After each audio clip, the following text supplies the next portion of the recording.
Good morning, everyone. It is the 15th of June.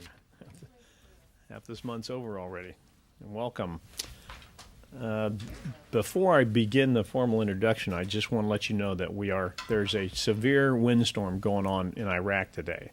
So every once in a while, we just go to black with our satellite feed. It just happens for a second or so at the most. But if that happens, if you're asking a question or whatever, just stop. Let it come back on and continue. And if we lose Colonel Ball, I've told him that we'll let him know that, hey, we lost you. He can't tell on his end when they're happening every time. So I'll let him know if he was in the middle of something to please give us that answer again or whatever he said. So just so you know. And with that, good morning, everyone. And I'm Colonel Gary Keck, the Director of Press Office. Most of you know me. And this morning we have the privilege of having with us from Baghdad, Colonel Dan Ball. He's the commander of the 3rd Combat Aviation Brigade of the 3rd Infantry Division. And Colonel Ball has commanded the 3rd Combat Aviation Brigade since last year, and he deployed with his unit to Iraq last month. So he's kind of new to the AO. He and his soldiers are supporting the surge in Baghdad and are assigned to Multinational Division-Central. He is briefing today from Baghdad, and his first opportunity, obviously, to be with us. And Colonel Ball has some gun camera footage, some other slides he wants to present as part of his opening comments. So with that, Dan, we're going to turn it over to you. Thank you, Gary. And hello to everybody. And thank you for giving me this opportunity one day after our Army's 232nd birthday to speak to you about my brigade and the mission we're conducting here in Multinational Division-Central. Like you said, I'm Colonel Dan Ball, commander of the Combat Aviation Brigade, 3rd Infantry Division. And oh, by the way, this is not to be confused with my brother, Colonel A.T. Ball, who is doing a magnificent job commanding the 25th Infantry Division's Combat Aviation Brigade up in Multinational Division North. We are based out of Baghdad International Airport for the most part, though we do have parts of our unit in places like Forward Operating Base Kalsu, Delta, and Hammer. Our Combat Aviation Brigade isn't new to Iraq or to this mission. This is, in fact, our 3rd deployment to Iraq, the first of all the Combat Aviation Brigades to deploy to Iraq 3 times. We supported the Marne Division as part of the initial invasion to topple the regime in Iraq in 2003, then again during the elections here in 2005, and now we're back helping to stop the flow of accelerants into Baghdad. It's almost as if we've come full circle because the brigade ended up operating out of Baghdad International Airport during that first deployment after the drive north from Kuwait and into Baghdad. And we're using the same hangars now as we did then to perform the maintenance on our aircraft. This is my first time being here with the 3rd Infantry Division, but I've been here as commander of the 1st of the 227th Attack Helicopter Battalion during the initial drive into Iraq in 2003, as well as Afghanistan before. So really, we're no strangers to this mission, and I think that the fact of our pilots and their experience and our support troops brings a powerful combat enabler to bear for the Multinational Division-Central. You know, just a few days ago on June 11th, we conducted a combat patch ceremony at which soldiers were given by combat veterans a 3rd Infantry Division combat patch to be worn on their right shoulder.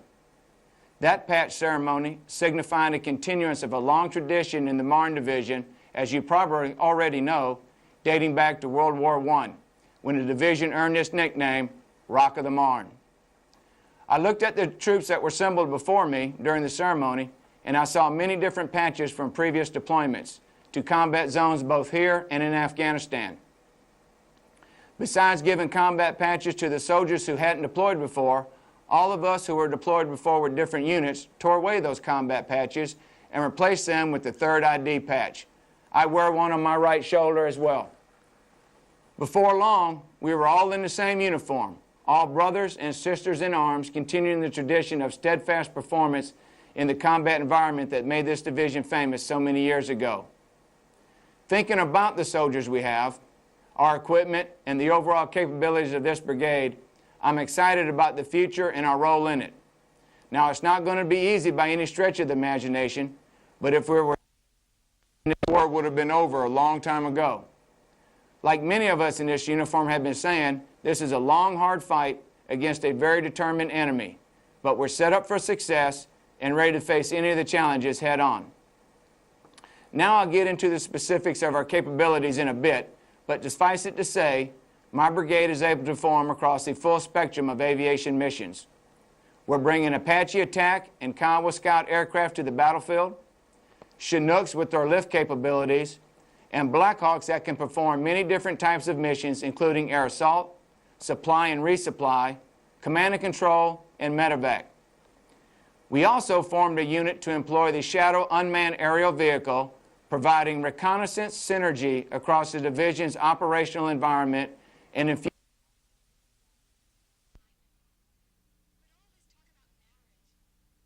We have an air traffic control company and the capability to perform maintenance on our own aircraft and ground vehicles organically through our Aviation Support Battalion. I mentioned earlier about the Scout helicopters that we have. These assets are with the 3rd Squadron, 17th Cavalry Regiment, a unit attached to us from the 10th Mountain Division at Fort Drum, New York. They bring with them the highly maneuverable, highly capable armed reconnaissance helicopter, the Kiowa Warrior.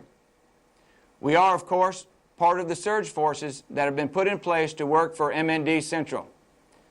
We arrived in country from our home base of Hunter Army Airfield in Savannah, Georgia, via Kuwait in late May.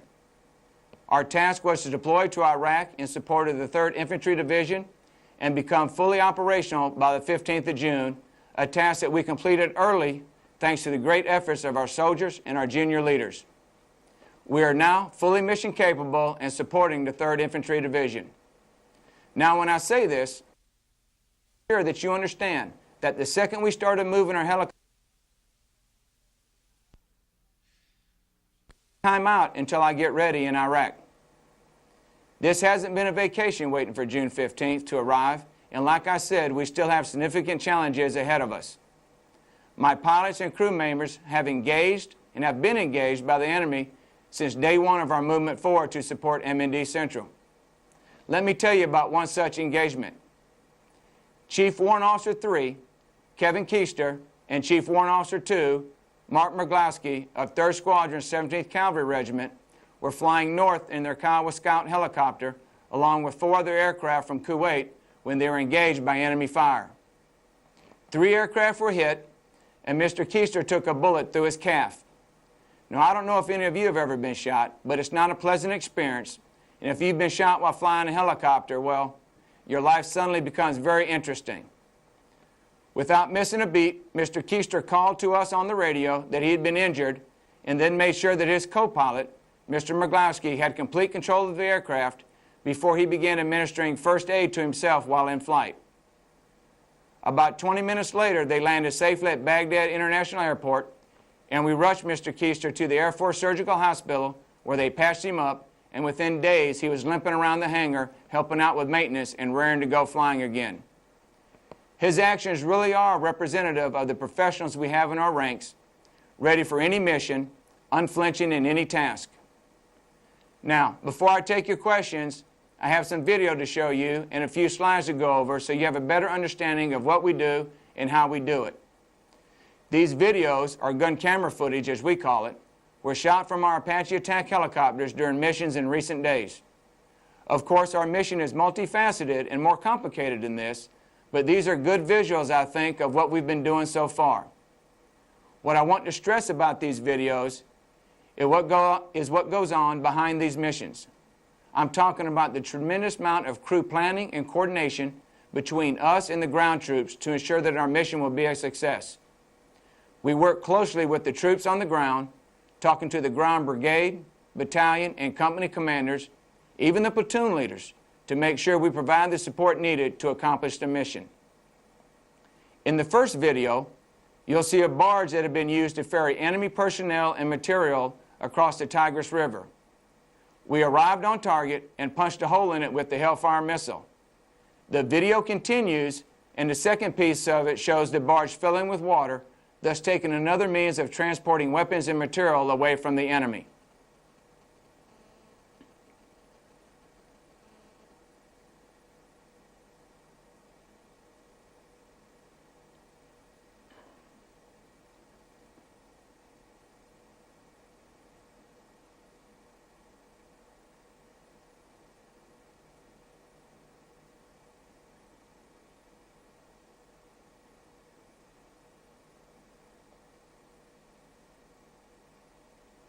Okay. The second video is, I'm sorry.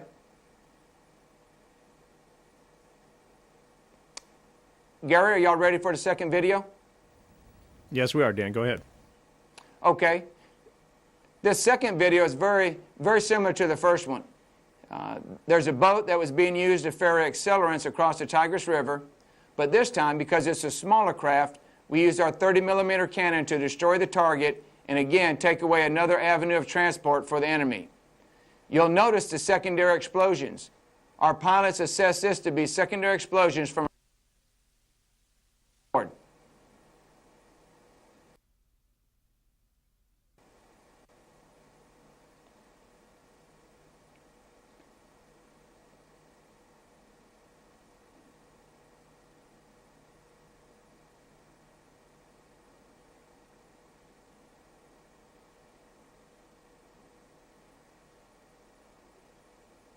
Okay. The last video I want to show you demonstrates that we aren't limited to sinking watercraft when it comes to denying the enemy the ability to bring material into our area of operations. It shows an expedient bridge that was built to bypass main avenues of approach where coalition forces have established checkpoints in order to stop travel for the enemy out of Baghdad. Again, we used a Hellfire missile in order to destroy the target.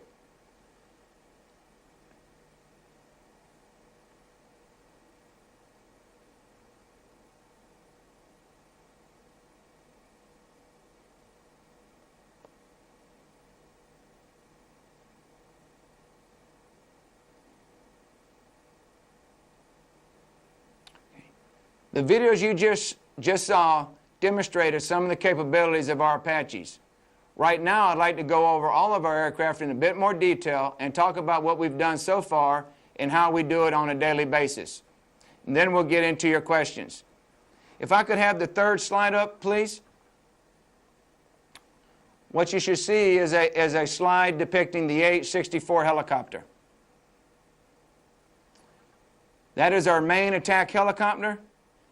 And what is unique about this platform is the fact that it has the new Modified Target and Acquisition Designation System on board, which is a much better FLIR for targeting the enemy and for flying at night. It's much larger than the Kiowa Warrior. It carries more munitions. It's a little bit more survivable and has a little bit better station time, if you will. I'm talking about fuel for supporting the ground forces when you're out on missions. Our next slide, if you'd go to the next one, please, demonstrates the capabilities of the Kiowa Warrior. We have 30 of these, and again, they're from the 3rd to 17th out of Fort Drum. This is a highly maneuverable platform, much smaller, better used for complex terrain or urban environment. Its munitions load is not as great as the Apache, nor is its station time, but because of its maneuverability, it's a lot better at conducting reconnaissance, i.e. doing a route reconnaissance, or an area reconnaissance, or a reconnaissance of some kind of critical infrastructure that we might be told to go on as a mission. The next slide shows probably our most versatile aircraft, the UH-60. As mentioned earlier, its primary function is to conduct air assault operations where we go and pick up infantry soldiers and insert them for their mission so that they don't have to be on the road conducting convoys, and they can get there much faster. They can arrive on the target, execute their operations, and then we can come back in and pick them up and bring them back to their forward operating base. Not only can we do that, but we have the capability to conduct command and control operations where senior leaders can fly, observe, and make adjustments to the mission that's going on the ground via our communication. And this platform is also the one that we use for our medevac. Everybody should be familiar with medevac operations. We conduct these on a frequent basis, not only for our own soldiers, but for Iraqi nationals as well. The next slide should be a picture of the CH-47 and its capabilities. This is our workhorse. This is our heavy lifter that conducts logistics operations across the battlefield, moving personnel and equipment at all hours of the night in order to resupply the ground soldiers at their forward operating bases. Many of y'all should be familiar with this, not only in combat operations, but in other operations as well, such as humanitarian relief back a couple years ago in Pakistan and in our own country as well, where you saw the Chinook conducting many resupply operations. Our last platform that I'd like to talk about is the Shadow Unmanned Aerial Vehicle, and it should be the next slide. As mentioned earlier, the Shadows are actually owned by the ground BCTs, but in order to get reconnaissance synergy across our battlefield operating space, the division commander asked me to take all 4 of those platoons, centralize them in order to provide better maintenance and more efficiency in their use during operations. This is a high-flying platform that conducts reconnaissance for the division commander and for the BCT commanders in order to gain intelligence information on the enemy prior to conducting operations. Now you might ask, how do we do this? Well, all the aircraft that I talked about, we have 116. As mentioned, I have 24 Apaches, 30 Kiowa Warriors. I have an assault battalion of UH-60s with 30 of them. And then I have a General Support Aviation Battalion, which has 8 Command and Control Blackhawks, 12 Chinook helicopters, and 12 medevac helicopters. And I just mentioned that we had 4 platoons of 4 Shadows for a total of 16. And what does that look like on a daily basis? This next slide will kind of give you a daily aviation brigade op tempo on how we go about supporting the ground forces on a daily basis. Roughly flying about 250 to 280 hours a day. And you can see the breakdown. We have attack missions, air assault missions, VIP missions, not only for our own, but also for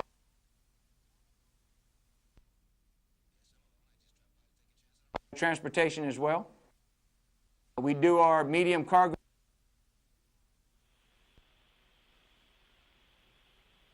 as well that we conduct with our UH-60s.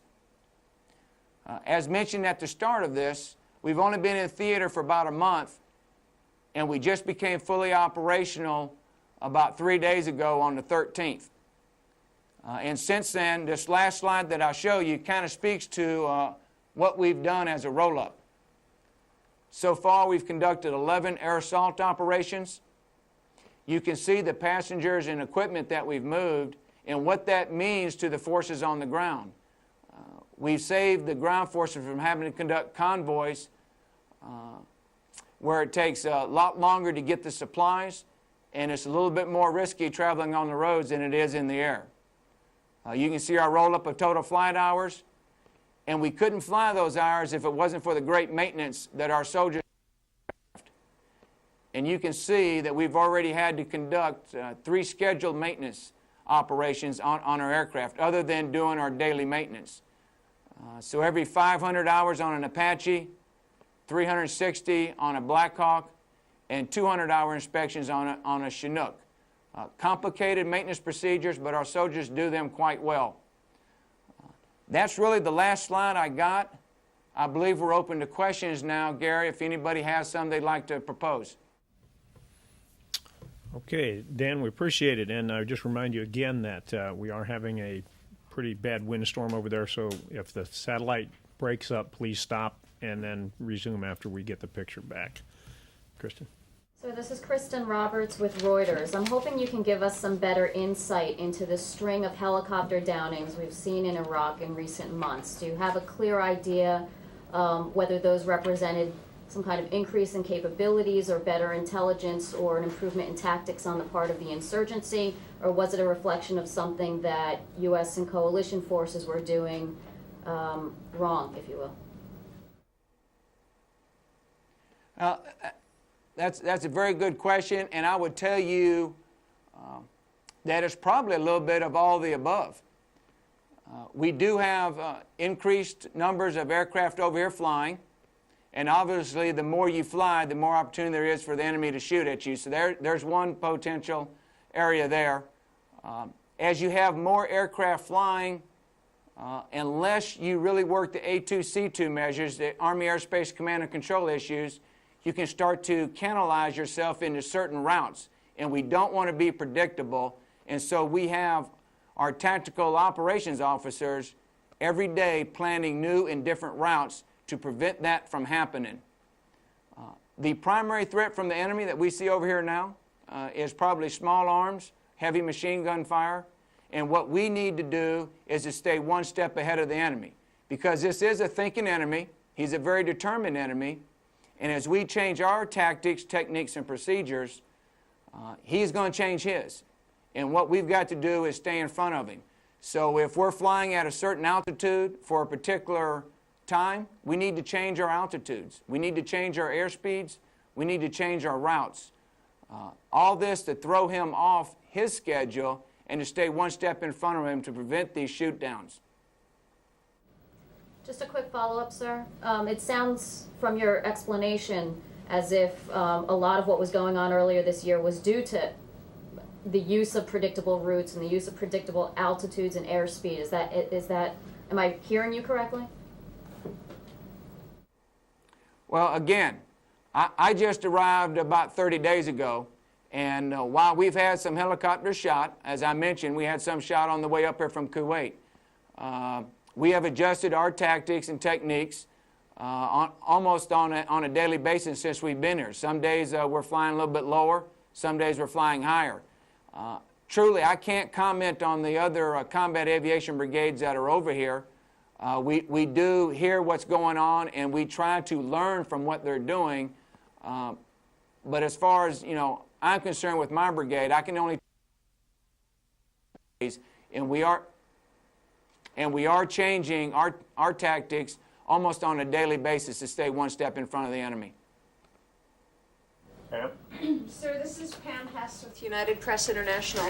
Could you talk to us about something that you've sort of made reference to a couple of times, and that is trying to get soldiers off the road and into helicopters and cargo as well? Is this a trend that you guys are going for? Is there something new that's happening? You said you have more helicopters flying these days. Could you just trace for us sort of what that arc is?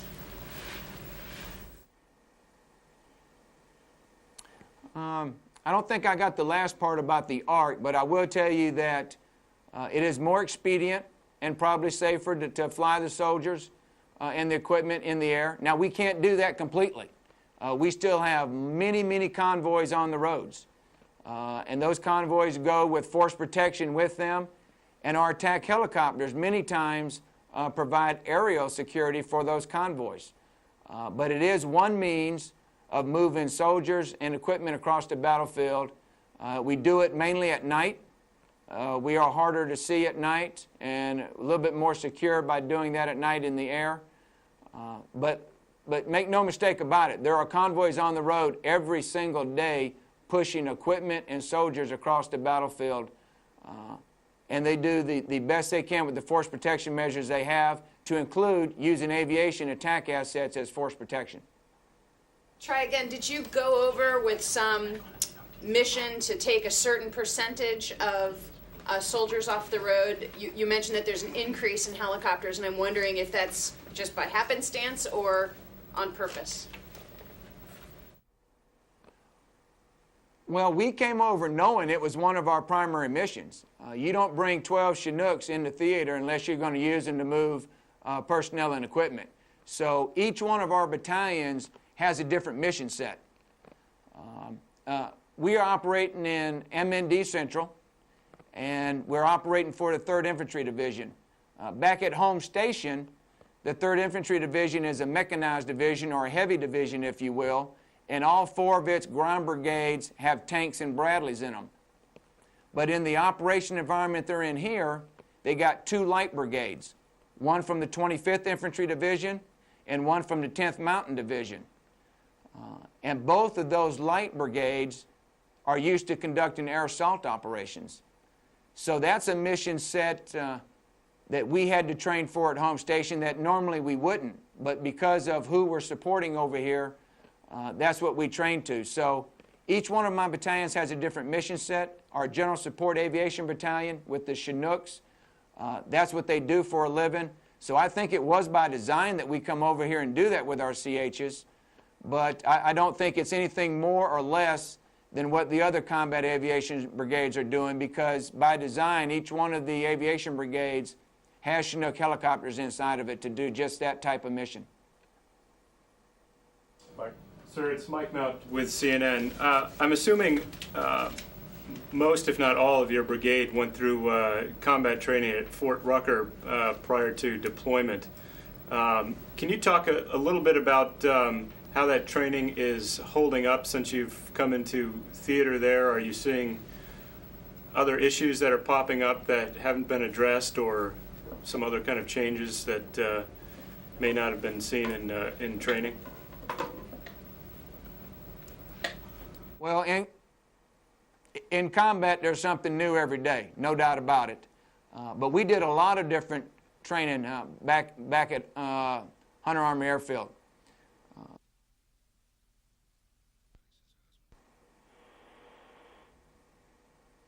Because the division has 4 brigades and all 4 of those brigades are going to deploy, we actually did a lot of training with each one of those brigades. Way back in the fall, I sent 1 battalion to work with 1st Brigade, who's now out west with the Marines. And what they did, instead of going to the National Training Center in California, they actually did their training at home station there at Fort Stewart and did a real good job doing that. And what I tried to do throughout all of our training is send each battalion out there with some lift assets, some attack assets, and also some medevac and command and control assets, so each one of my battalion commanders would get a taste and a feel for what it's like to operate all the different types of platforms. So we did that in the fall, and then the Hammer Brigade, which is the 3rd Brigade out of Fort Benning, Georgia, went to National Training Center in January, and we sent a battalion out with those guys. And then our 2nd Brigade, which is also one of the surge brigades, exercise, train up, if you will, at Fort Stewart, and we supported that as well. And then we supported the division for their major division exercise, and that was most of our training. We did not, because we're a surge brigade, go down to Fort Rucker and conduct a training exercise as a brigade, but because we supported the division twice, once at Fort Leavenworth,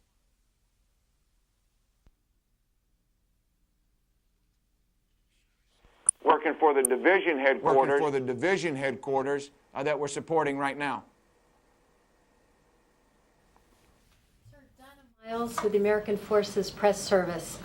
Recognizing that you have not been with this same unit for all 3 deployments, could you please describe to me how your mission now, supporting the surge, is different and how your operating procedures are different, best you can tell me, from the first 2 deployments, both the invasion and the election period?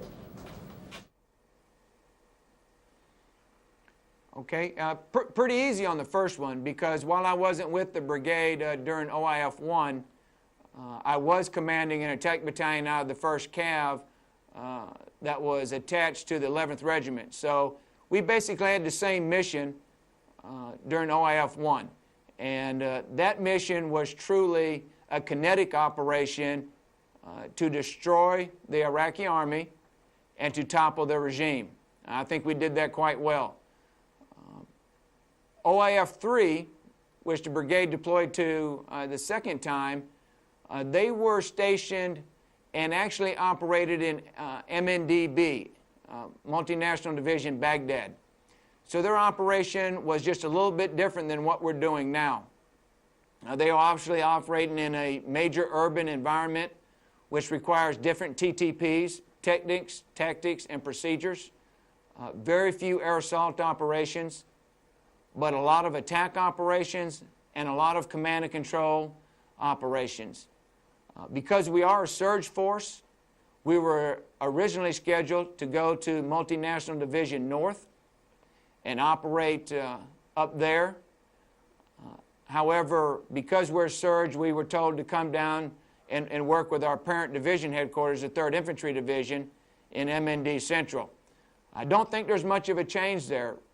What we were planning for in MND North is almost the same type of missions we're operating down here. You have some urban environment, you also have some rural environments. So I think across the board, the missions that we're doing now, be a surge brigade down in MND Central, or whether we were going to go up north, are just about the same. Follow on, can you in some way describe the difference of the TTPs? I understand you can't say everything, but what can you tell us about how you're operating differently?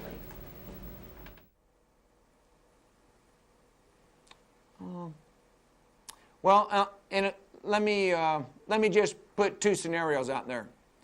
During OIF-1, we operated more of a platoon and a company environment in the attack arena with our AH-64s. For example, right now we're flying smaller formations.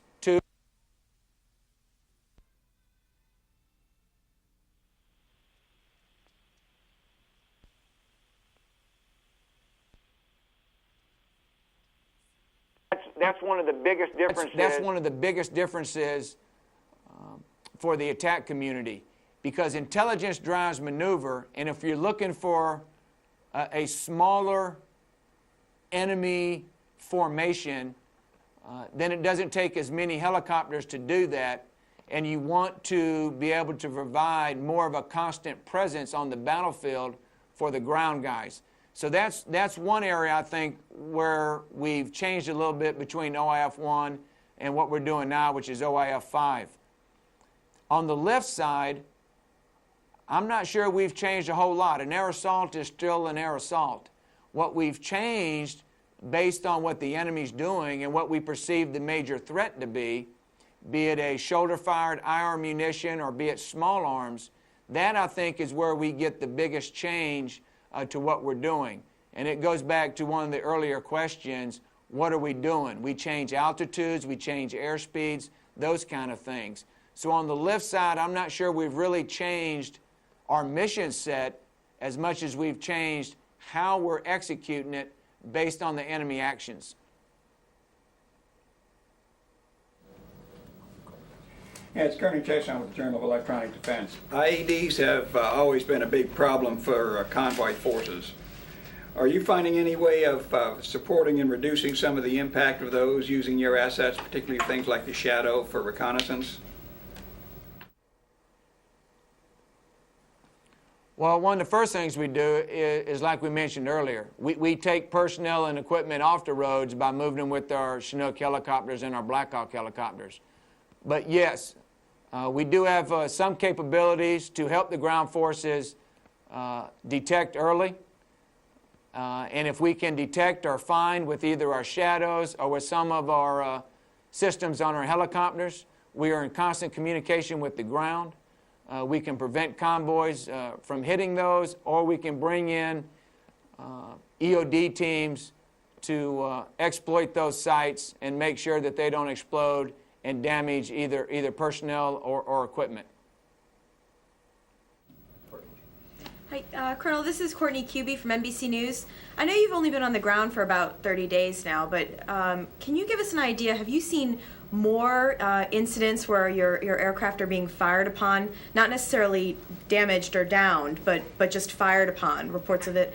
And can you give us an idea of an average number of times per day or per week that your aircraft are fired upon? Well, first of all, you got to understand that's a lot easier to identify if you're being shot when you're flying at night versus the daytime because of the tracer rounds.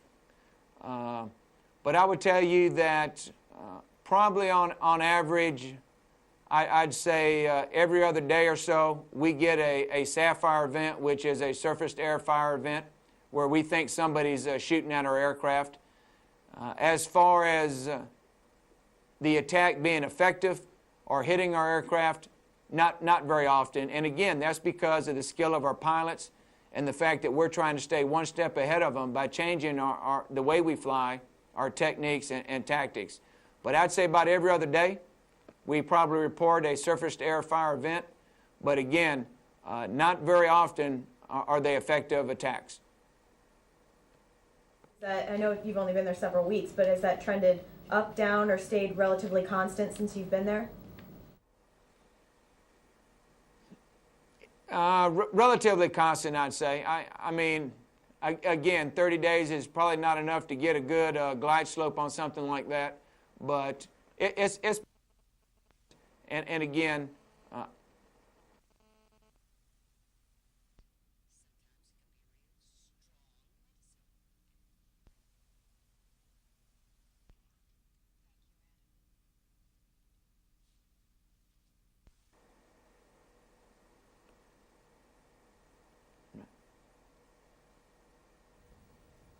You're back, Dan. okay. Did you get my last answer? No, Dan, it looked like you hesitated and you got the signal that maybe you're cutting out, so you stopped pretty early. Okay, what I just tell you is, over the course of 30 days, it's really hard to determine what that average is or what that glide slope is, but I think it's been fairly consistent. Again, I think the point to take away is the fact that they're not effective. We've only had one of our helicopters hit, and that was the incident that I spoke to on the way up. So again, we're getting shot at probably every other day, more easily to determine at night, obviously. And I wouldn't want to speak at aviation brigades on what trends they're seeing. Colonel, I'm Carl Osgood. I write for Executive Intelligence Review. Could you talk a little bit about the maintenance challenge that you face? You're flying a lot of hours every day. You're in a hot, dusty environment. So I'm wondering, how do you see the maintenance challenge unfolding over the course of your time that you expect to be there, and how are you planning to deal with it? I tell you what, that's a great question, because that, as a brigade commander, is probably my biggest challenge. I like to go out and fly, check on my soldiers, make sure I'm leading from the front, doing those kind of things. But at brigade level, I don't get that opportunity as much as I'd like. What I focus on is really providing the resources for these battalions to fly, and the biggest one of those is maintenance. It is a big challenge. I think one of the things that we're doing better is, again, we're stationed out of Baghdad International Airport. So for the most part, other than air assault operations and landing to conduct coordination at some of the ground sites, we are launching and recovering from a hard stand, if you will. And we do have hangar space, and that hangar space allows us to get out of the elements just a little bit in order to work on our aircraft. And because we're on the airfield, we have the opportunity to do white light maintenance at night, if you will. So we're able to conduct it 24 hours a day, which I think provides a big benefit. One other thing that we have some contractors, some civilian contractors to help us out. They provide some expertise on certain specialized equipment that we have that we need to fly. They do a great job in doing that for us. And then again, you got to understand, when you're over here, there's not a lot else to do. So your maintainers, you have their full attention, and they're doing what they like to do. The Army's meeting its re-enlistment goals, and one of those reasons is when a soldier deploys, he gets to do what he's trained to do. And our mechanics that work on our aircraft love it. That's what they like doing. And if you put a wrench in their hand, these young soldiers can fix just about anything. It's a challenge, yes, but I think we'll overcome it, and we'll be able to provide that type of daily flight hours for the entire time we're here. Dan, we have come to the end of our time. We appreciate you giving a few extra minutes, and we just want to provide you with a final opportunity to give any comments or make any information known that you didn't get to make known to us. So we'll turn it back over to you. Well, great, Gary. All good questions. I really appreciate this opportunity, and again, I'd like to thank you for that opportunity to talk to y'all today. It's been great because through you, I'm able to tell the American public what we're doing here in Iraq. So the folks out there know the good things we're doing, and they know about the challenges we're facing. There are always two sides to every story, and I won't sit here and tell you that this deployment is going to be perfect. We will face many hardships, but our soldiers and our junior leaders are up to the challenge. I just hope that we keep the pipeline of information open to the American public so they have a clear understanding of this fight that we're engaged in. This is a long fight. We're in it against an enemy that isn't willing to give up easily, but we're warriors and professionals, and I know that in the end we will prevail. Before I drop off the net, I just want to remind you again, I am from Texas, and the Spurs had a sweep today. So go Spurs, and again, thank you for this opportunity and your time. Well, Dan, we appreciate that, and being a Buckeye, I'm happy for you, even though I'm sad for myself. Have a good one. We'll hope to talk to you again later. Okay.